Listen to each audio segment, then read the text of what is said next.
ये लोगों ने ऐसा सिस्टम बनाया है कि कोई भी व्यक्ति अपनी क्षमता, अपनी भावना, अपनी समझ, अपनी ईमानदारी के मुताबिक कोई काम ना कर पाए।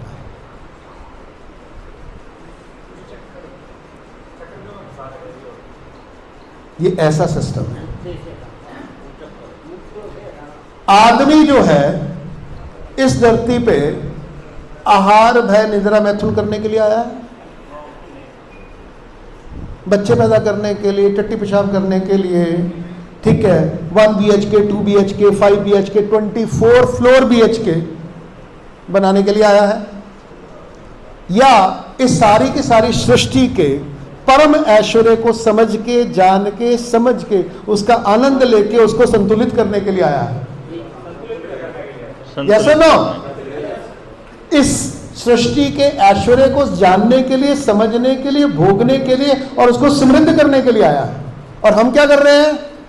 इस पूरी की पूरी व्यवस्था को हम कूड़ेदान में कन्वर्ट कर रहे हैं, राइट? तो ये पूरी की पूरी व्यवस्था मानव जाति को एक एनपीए से आगे चलते फिरते हाफ चिप हाफ रोबोट में कन्वर्ट करना चाहती है। उससे भी ज्यादा वर्तमान अर्थव्यवस्था को चलाने के लिए जितने लोग अमीर हैं, उन लोगों को अपनी अमीरी बचाए रखने के लिए अब इस देश के नहीं, इस दुनिया के कितने % लोगों की जरूरत है? मात्र 50 करोड़। और बाकी इस धरती पे जो सबसे बड़ा वायरस है, सबसे अनुपयोगी वस्तु है, गैर जरूरी वस्तु है, अतिरिक्त वस्तु है, कूड़ा करकट है, वो इन लोगों ने ऑलरेडी प्रूव भी कर दिया है और उन्होंने निर्णय भी ले लिया है। और अब उन्होंने ऐसी व्यवस्था कोरोना के बाद बिठा दी है और उसमें 90% लोगों के अंदर बूटी लगा दी, क्योंकि आप अननेसेसरी हो, गैर जरूरी हो, नॉन परफॉर्मिंग हो, अब आपकी जरूरत नहीं है, क्योंकि आपके खेत ऑलरेडी उनके पास हैं, गिरवी, आपके बच्चे ऑलरेडी उनके पास हैं, उनकी नौकरियों के, उनके सिस्टम में, उनकी कंजम्पशन में, उनकी मार्केट में, राइट? आपके शरीर ऑलरेडी उनके पास हैं, क्योंकि जब आपने कोरोना का इंजेक्शन लगवाया था तो आपने उनके एग्रीमेंट पे साइन किए हुए हैं कि आप अब एक्सपेरिमेंटल प्रोडक्ट हो उनके, वो कर चुके हैं। आपकी नहीं, आने वाली 3 पीढ़ियों की सारी संपत्ति ये बैंकर लेके बैठे हैं, क्योंकि इस दुनिया की जीडीपी से 3 गुना पूरी दुनिया के ऊपर कर्ज है। 100 ट्रिलियन की जीडीपी है, 300 ट्रिलियन का कर्ज है, वो लेके बैठे हैं ऑलरेडी।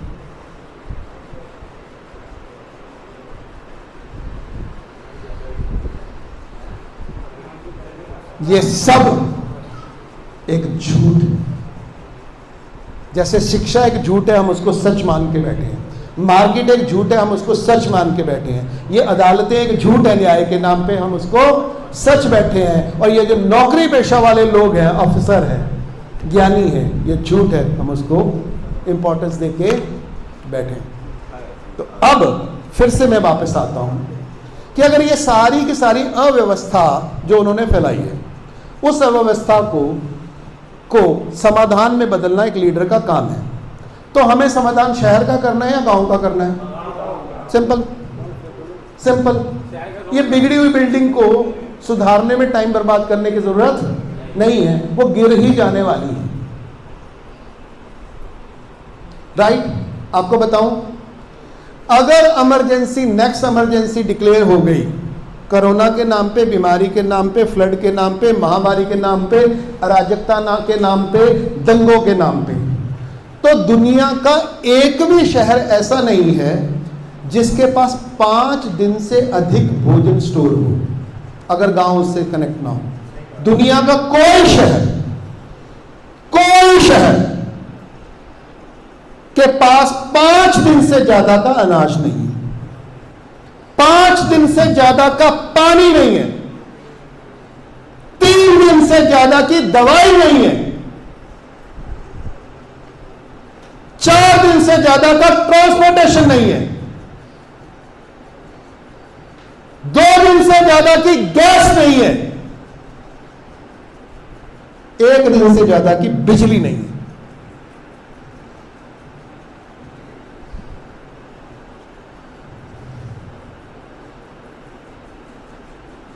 अगर ये सरकार ने चाहा, उसको तोड़ दिए, ये सप्लाई लाइन टूट गई, हम ग्रिड लाइन पे टूटते हैं। हमारी जो गांव की, शहर की जो जिंदगी है वो आईसीयू की तरह है। आईसीयू में क्या होता है, यहां से दवाई आ रही है, यहां से पट्टी जा रही है, एक नाली से पट्टी आ रही है, एक नाली से पेशाब जा रहा है, एक नाली से हवा आ रही है, एक नाली से भोजन आ रहा है, राइट। और वहां टेम्परेचर है, एसी है, यानी नलियों पे हमारी जिंदगी जीती है, राइट। पीछे कहानी आई कि एक हॉस्पिटल के एक पर्टिकुलर रूम में सबसे ज्यादा मरीज मरते थे, आईसीयू में जाते थे मर जाते थे, आईसीयू में जाते थे मर जाते थे। वो कहते थे पता नहीं क्या हो गया, ये समस्या क्या हो गई। तो उन्होंने उसका रिसर्च किया, तो उन्होंने कहा इसमें भूत है, ये है, इसके ऊपर कोई अभिशाप है या क्या है। सारा डॉक्टर भी बदले, सब कुछ बदल के देख लिया, पर वो डेथ होती रही। मतलब 60-70% से ज़्यादा लोग आईसीयू में जो भर्ती होते थे वो मर जाते थे। उनको समझ में नहीं आया क्या हो गया। और बाद में उन्होंने वहाँ कैमरे लगाए 24 आवर, तो देखा कि सुबह एक बाई वहाँ की सफाई करने के लिए आती है, पान चबाती आती है, वो अपनी जेब से अपना हेडफोन लगाती है और अपने कान में गाने बजाती है और अपना मोबाइल रखती है और वो जो वेंटिलेटर है ना, वो स्विच उसका निकालती है, उसकी जगह अपना चार्जिंग मोबाइल लगा देती है।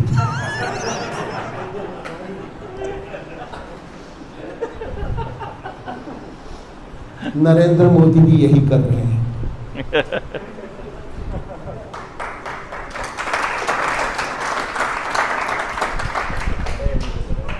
और इस देश के 140 करोड़ के सुख, शांति, आनंद, भोजन, पानी, अनाज, शिक्षा, साधनों का वेंटिलेटर वो निकाल चुके हैं।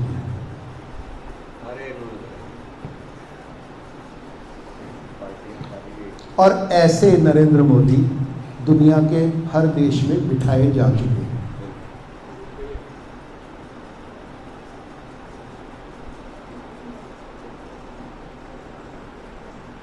इसलिए उस वेंटिलेशन के निकलते ही ये शहर नहीं आए टिक पाएंगे, 5 दिन भी नहीं टिक पाएंगे। और जैसे ही ये शहर का वेंटिलेटर निकलेगा तो ये शहर वाले क्या करेंगे, ये शहर 2 भागों में बटा हुआ है।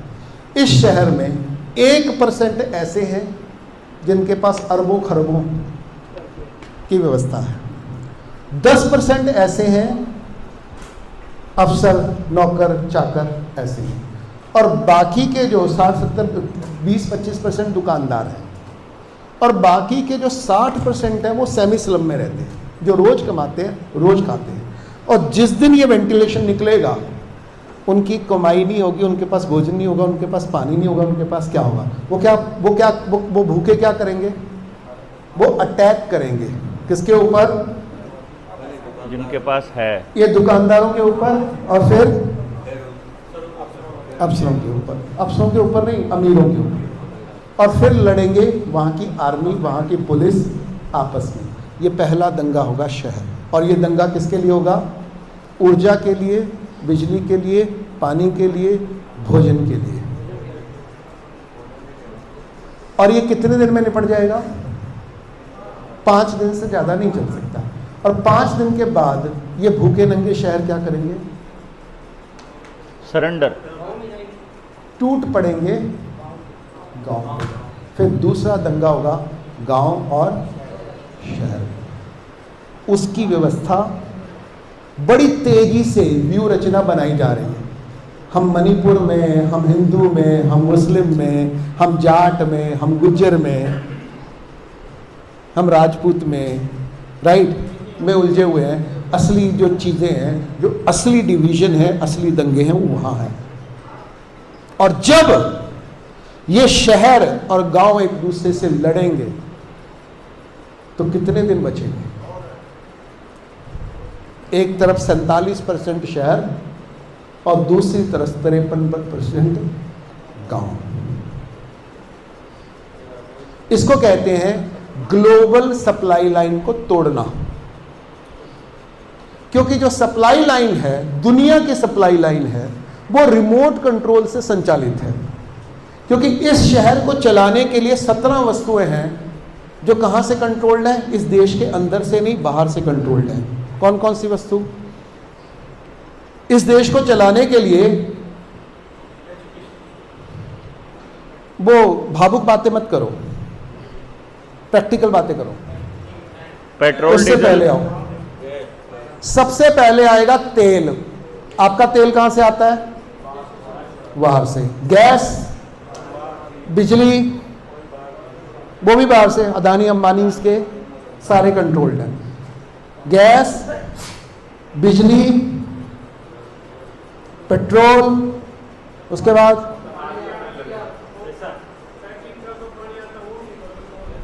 पानी कंट्रोल्ड है, पानी और अनाज। क्योंकि अनाज पे 5 साल में, पिछले 5 साल में हुआ, जो एफसीआई के गोडाउन थे उसमें 480 लाख मीट्रिक टन अनाज आ सकता था। पिछले 5 साल में मात्र, जिसको सीलों की बात कर रहे थे, 400 लाख मीट्रिक टन की कैपेसिटी वाले सीलो तैयार होकर खड़े हैं। यानी आप एफसीआई के गोडाउनों में एक बूंद, 1 किलो अनाज ना डालो तो भी वो प्राइवेट में हैंडल हो सकता है। वो सारी की सारी जो आपकी फूड सप्लाई है, सारा का सारा आपका ऑयल है, सारे के सारे आपकी दालें हैं, और सारे के सारे जो अनाज है वो भी चंद उद्योगपतियों के हाथ में दे दिए गए हैं। अच्छा, वो उद्योगपति किसके हाथ में है? शेयर मार्केट से। जैसे एक शेयर मार्केट में एक रिपोर्ट आती है और अदानी के शेयर 20 लाख करोड़ से गिर के 5 लाख करोड़ पे आ जाती है, जैसा ना, तो अदानी किससे कंट्रोल में है? तो मोदी अदानी के कंट्रोल में है और अदानी शेयर मार्केट के कंट्रोल में है। और तो पानी, गैस, पेट्रोल, डीजल, बिजली, ट्रांसपोर्टेशन, दवाइयां, हथियार और आपका इंटरनेट।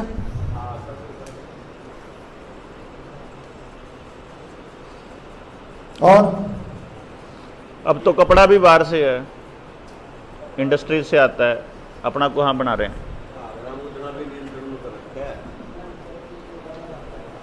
समझ में आ रहा है? समझ में आ रहा है? तो हमारे जो सारे के सारे रिमोट कंट्रोल हैं वो ऑलरेडी बाहर से आ रहे हैं।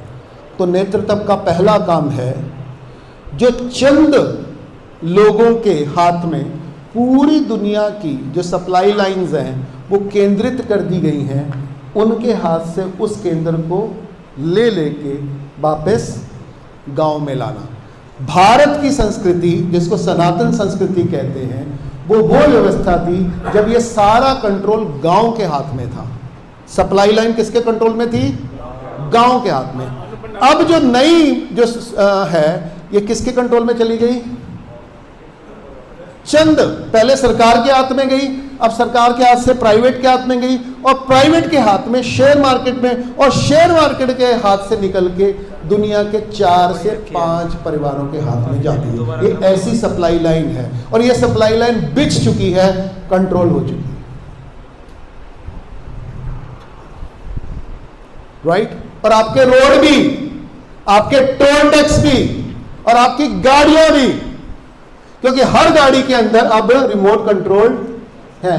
और आपके सबसे ज्यादा आपके बैंक अकाउंट, आपकी पूंजी, आपकी संपत्ति, आपकी इन्वेस्टमेंट, ये सब कुछ कंट्रोल्ड है इंटरनेट के द्वारा, डिस्टेंस से। ओके? तो अब कोई भी राजा या कोई भी सफाई कर्मचारी या कोई भी प्रधान सेवक सटक गया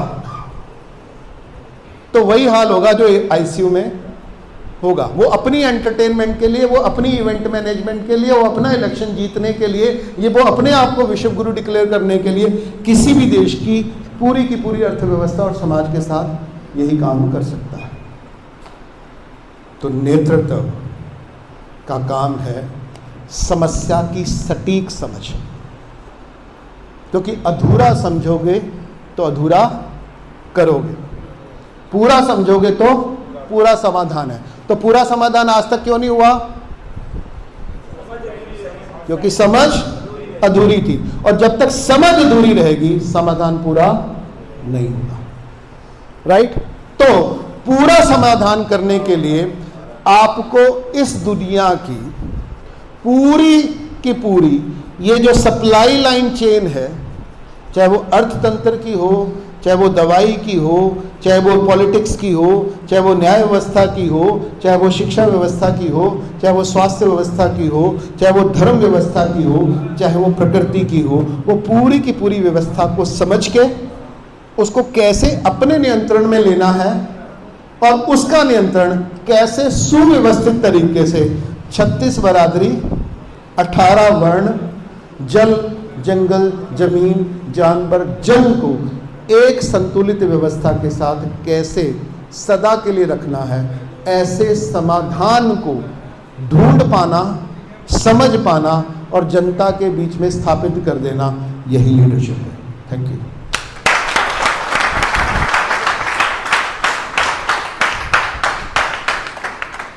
बहुत बहुत धन्यवाद संजीव जी, और आपने बड़े स्पष्ट रूप में हमें समझाया। वो देना माइक।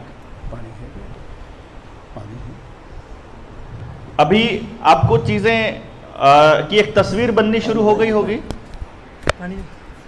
अच्छा, मुझे थोड़ा सा ये बताइए, आज पहला ही दिन है, क्या आपको अभी आज आने का कोई दुख है? किसी को बोल के बताइए जोर से। नहीं है।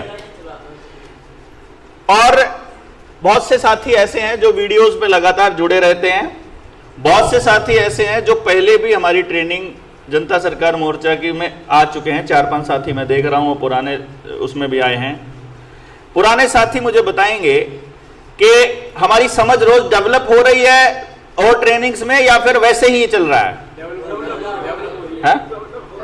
डेवलप हो रही है। मैं आपको नए साथियों को बता रहा हूं, 5वीं ट्रेनिंग है ये, और यहां ऐसे साथी भी है जो 5 की 5 में आए हैं, और 5 के 5 में अलग मटेरियल गया, क्योंकि पॉसिबल ही नहीं है ना 3 दिन में। तो जिधर से जो आता है एक तरह से बीजारोपण आपके दिमाग में डल जाए, हो जाए, आपको मालूम पड़ जाए कि समस्या कितनी गंभीर है।